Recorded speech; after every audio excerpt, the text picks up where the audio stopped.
Cet orgue a été construit au milieu du XIXe siècle par un facteur d'orgue du centre de l'Europe, venant de Silésie, donc en Prusse à l'époque.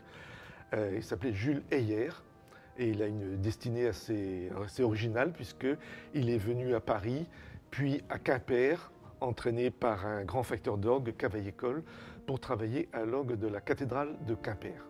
Et puis, il a pris goût à Quimper, à la Bretagne, il s'est fixé et il a travaillé pendant une cinquantaine d'années, établissant son atelier donc, à Quimper.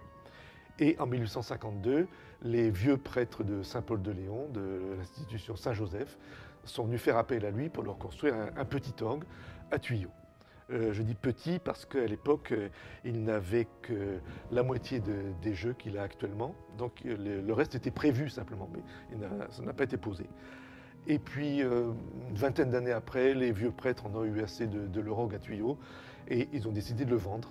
Et la paroisse de Plougasnou, en 1872, l'a acquis et l'a fait compléter, si bien qu'il possède aujourd'hui 12 jeux, c'est-à-dire 12 séries de tuyaux qui permettent de faire entendre la musique de différentes époques, mais surtout essentiellement la musique du XVIIIe et du XIXe siècle, telle que Heyer avait l'habitude de l'entendre.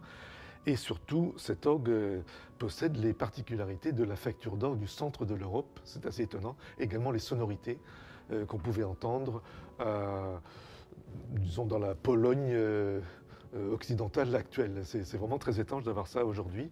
C'est pourquoi cet orgue a été classé monument historique, en réalité inscrit comme monument historique, montrant la qualité de ce patrimoine relativement bien préservé, mais qui nécessitait, bien entendu, vu son âge et les conditions qu'on peut imaginer dans une église, une restauration à l'identique en 1992 par les soins des monuments historiques. Et donc c'est Nicolas Toussaint, facteur d'orgue à Nantes, qui a procédé à la restauration, démontage complet de toutes les parties de l'orgue, tous les tuyaux, tous les éléments de mécanique, et le remontage donc en 1992. Depuis, cet orgue fonctionne et retrouve les sonorités du milieu du XIXe siècle, sans modification notable, même sans aucune modification. Il y a donc deux claviers manuels de 54 notes et un clavier qu'on appelle le pédalier, qui est joué donc par les pieds de l'organiste sur 2 octaves. Alors ça, ce pédalier possède, je dirais, hélas, les particularités de l'époque de Heyer. Et depuis, il y a eu des normes différentes, si bien que l'organiste doit s'adapter à la mécanique et au pédalier de cette époque, ce qui n'est pas toujours très facile. C'est un orgue qui possède un réservoir à air, donc un soufflet, et aujourd'hui un moteur électrique. Évidemment, à l'époque, on se servait d'une pompe à main. Il fallait donc un souffleur et un organiste. Il fallait donc 2 personnes en même temps pour pouvoir jouer de l'orgue. Aujourd'hui, c'est facile, on appuie sur un bouton et on a la soufflerie électrique qui se met en marche. Le soufflet se trouve dans le soubassement de l'orgue et toute la tuyauterie se trouve à partir du milieu de l'instrument.